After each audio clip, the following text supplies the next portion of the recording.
From the studios, it's Election Yard, and we are bringing you a new feature. And hopefully, this isn't the only time that we do something like this, but the hope is that this becomes something that we do before consequential election days or on consequential election days, because this segment, as you can see, is called Election Morning. So we got big elections coming up today. People are going to be getting to the polls. At the time you watch this, people probably have already started going to the polls. And on March 3rd, which is today, they will be going to the polls in 3 states. So there's primaries in Arkansas, and there's also special elections. We'll talk about those. There are primaries in North Carolina, but the one that you're probably focused on today, if you've been following any of the news, the one in Texas. Well, not just one, many primaries. In Texas, it is primary day in the Lone Star State. So it is election morning. Get your coffee. We got a lot to talk about. So we'll start with Texas. So I think in Texas, it's pretty clear. The race that is on everybody's mind right now is the Texas Senate race. So you do have an incumbent senator here, John Cornyn. He is running for re-election in the Republican primary. He has a primary challenge. So there are a number of Republican candidates in the race, but the two that you need to be concerned about right now are Ken Paxton, the Attorney General, and Wesley Hunt, who is a congressman. So Cornyn has some Republican competition here. This race is probably going to go to a runoff. Now remember, in Texas, you have to get 50% plus 1 of the overall vote to win the nomination here. So if that doesn't happen, there will be a runoff, and the runoff is not coming up anytime soon. It's scheduled for May 26th. So right around Memorial Day. You're going to be waiting a while for this one if it goes to a runoff.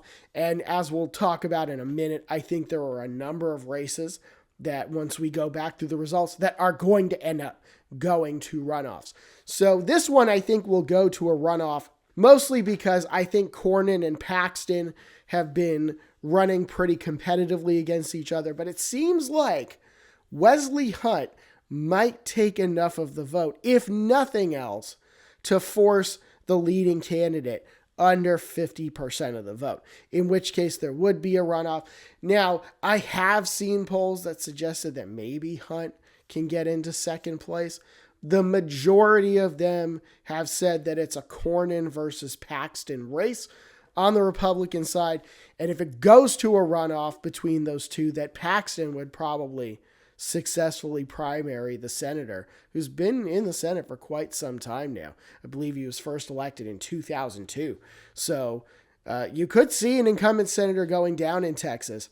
But even if you do, it might not be officially until the runoff in May. But another race that has been getting a lot of attention with regards to the Texas U.S. Senate seat, obviously, it's the Democratic primary. So for the first time in what seems like forever, there is a competitive Democratic primary for the U.S. Senate in Texas. So again, there are a couple of candidates there, but the two that you need to worry about or be focused on at this point, on one side, you got Jasmine Crockett. She is a congresswoman from Dallas. And then you've got James Tallarico. He is a state representative. He, of course, was the state rep who was on Colbert a few weeks ago, and that got a lot of attention for his campaign. Jasmine Crockett has been a very, very outspoken critic of the Trump administration, is pretty well known in Democratic and progressive circles.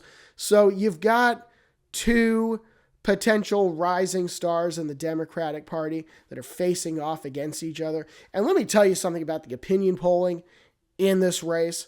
It has been all over the place. I've seen polls that have Crockett up 10, that have Tallarico up 10, that have it a close race, everything in between. I have absolutely no idea what's going to happen.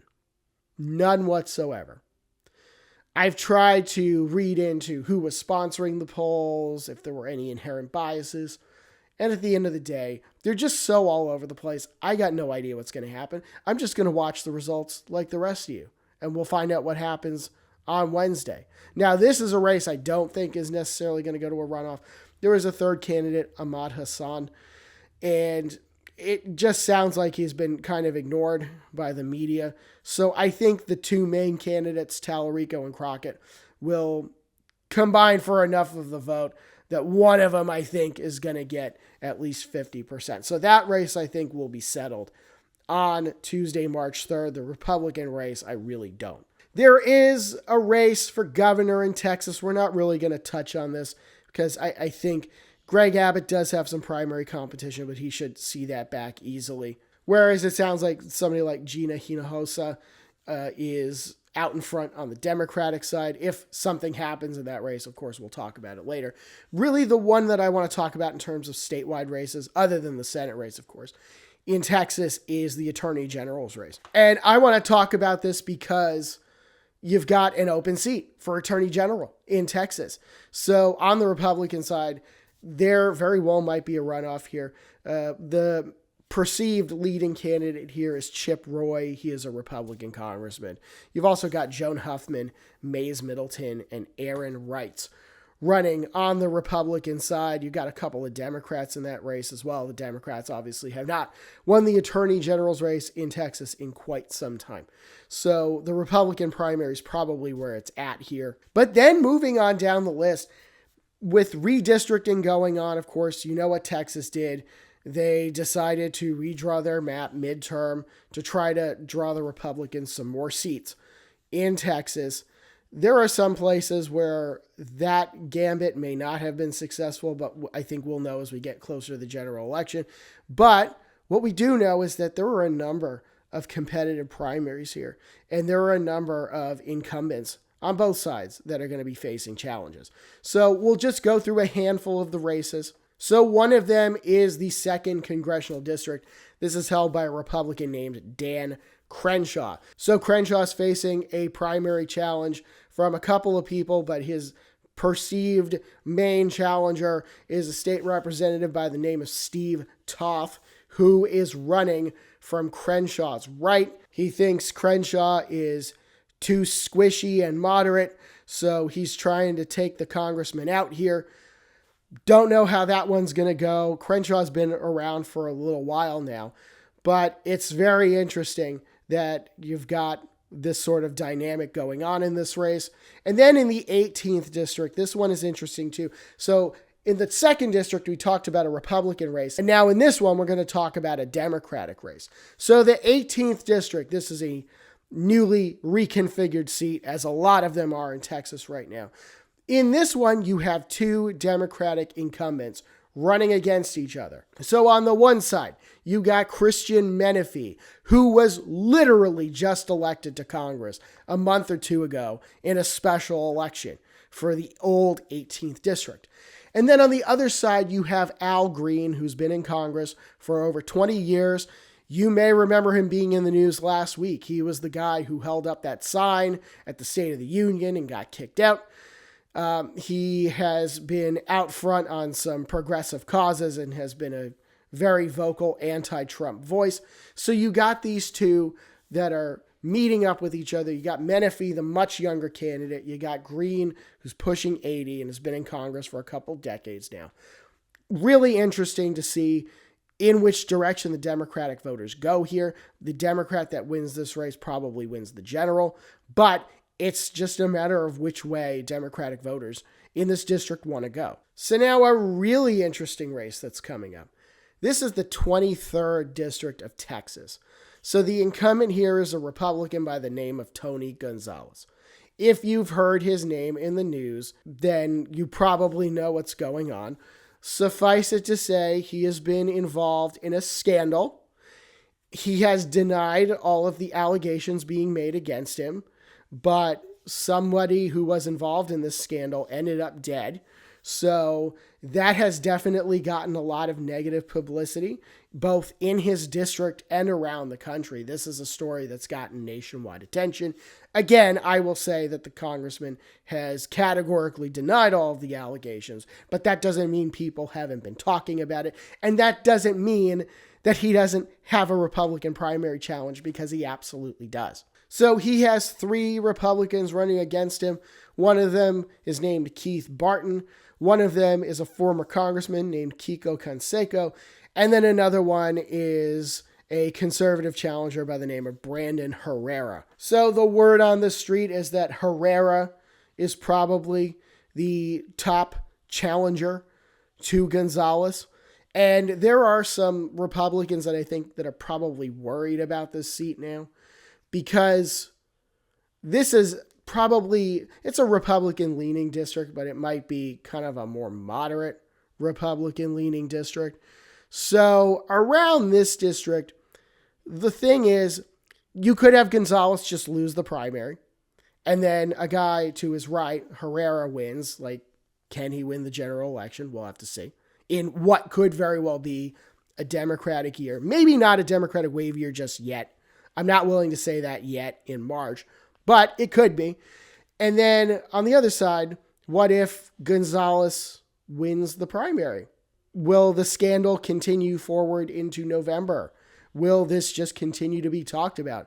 Will whatever Democratic challenger emerges be able to capitalize on that? We'll just have to see. But this scandal in the 23rd district has put the Republicans in a little bit of a tough position. But we will have a better idea after Tuesday as to how this might shake out. And there are other interesting races because there are a number of open seats as well. But the last one we're going to talk about here is the 33rd district. This is in the Dallas area. So in this race, you have a current member of Congress on the Democratic side running against a former member of Congress on the Democratic side. So the former member of Congress is Colin Allred, who you may remember ran against Ted Cruz in 2024 and lost.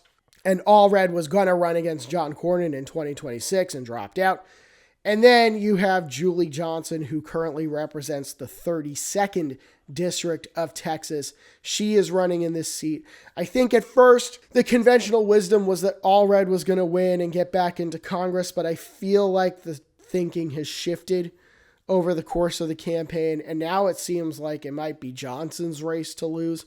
So the voters in the 33rd District there, the Democratic voters, to replace retiring Representative Mark Veazey, they definitely have a choice here. So I'm not sure which one they're going to make, but it might very well be Johnson, but we'll just have to all find out together. And now moving on to North Carolina. This is a state, of course, also having primaries on Tuesday, March 3rd. And if you happen to drive through North Carolina, you'd be well acquainted with the fact that there is a primary going on, because there are signs everywhere in North Carolina.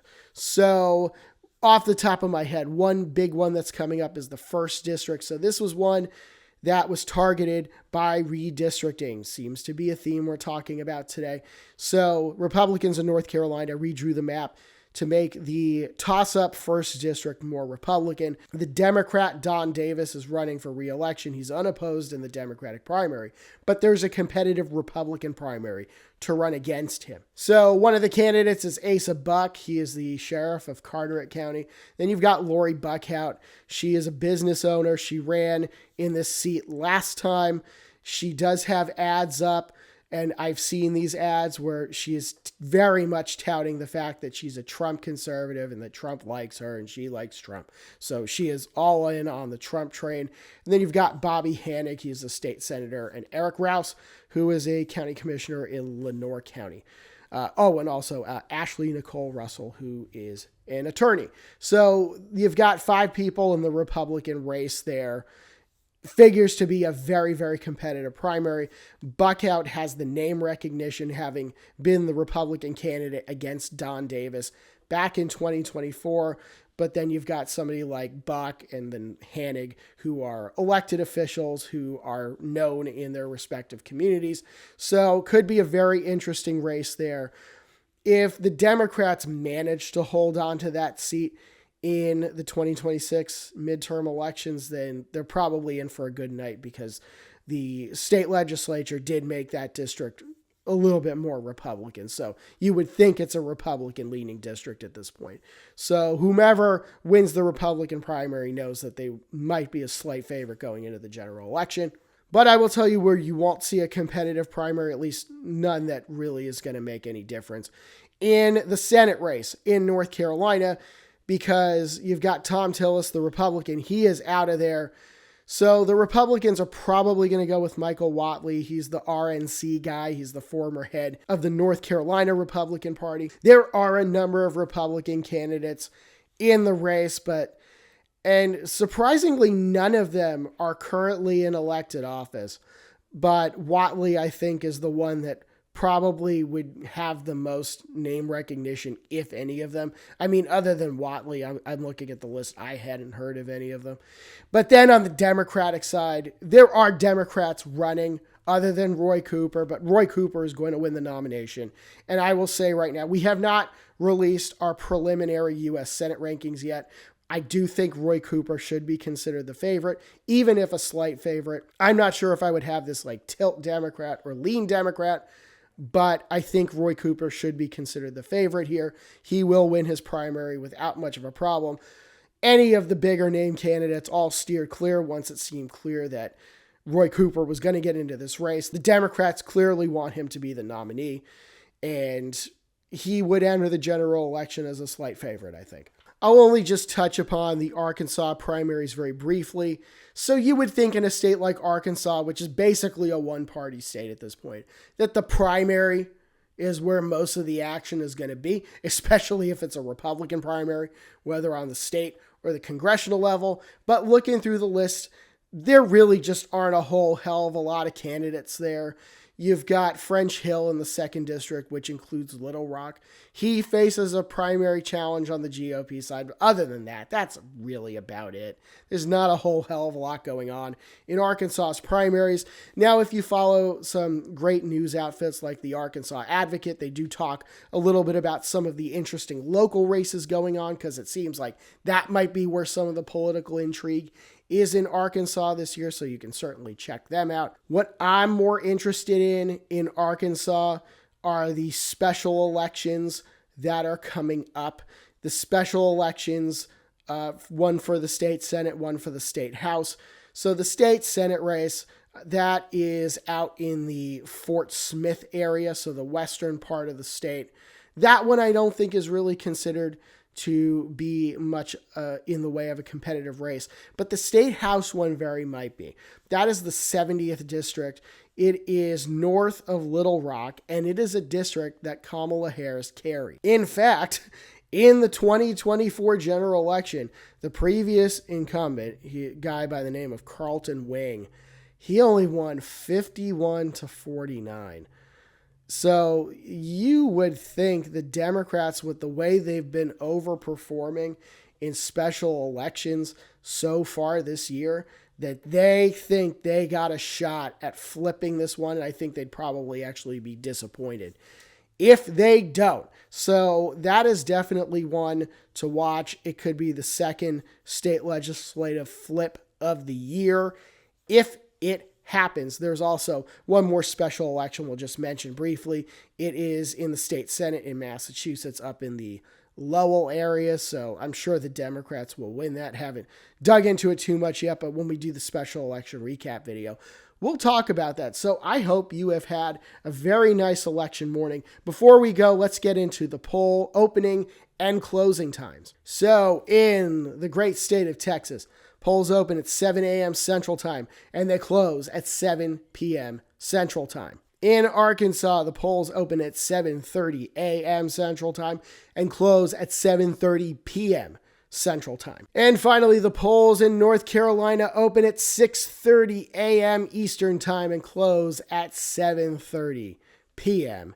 Eastern Time. So that is your election morning. Election results coming tonight here on Election Yard. Like and subscribe. Follow us on social media. We'll see you soon.